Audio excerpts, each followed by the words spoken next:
2008, Vallejo devient l'une des premières villes de Californie à se déclarer en faillite. La crise économique et l'effondrement du marché de l'immobilier plongent cette ville dortoir dans la tourmente. Le déficit atteint 16 millions de dollars, 20% du budget.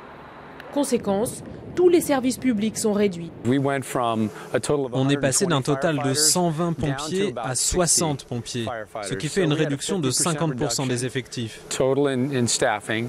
On a aussi réduit le nombre de camions de 8 à 4.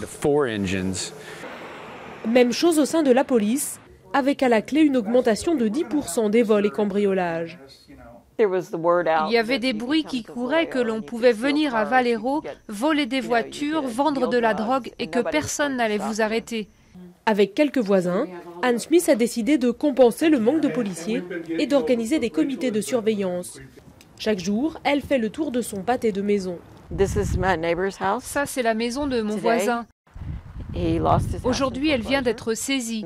Avec l'avis d'expulsion à la fenêtre, les squatteurs savent que cette maison est vide. Alors il faut qu'on la surveille attentivement pour veiller à ce que personne ne s'y introduise. Si les répercussions ont été brutales pour les habitants, le statut juridique de la faillite municipale a aussi permis de redresser les comptes. Grâce à la protection du chapitre des faillites, on a pu faire des choses que l'on ne pouvait pas faire avant. Payer moins de salaire, ne plus rembourser certaines dettes. Il fallait vraiment faire des changements radicaux et on ne pouvait les faire qu'en déclarant faillite.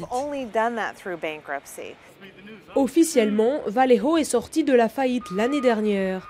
Mais avec un centre déserté par les commerçants et un taux de chômage à plus de 12%, l'économie de la ville reste morose et la cure d'austérité est loin d'être terminée.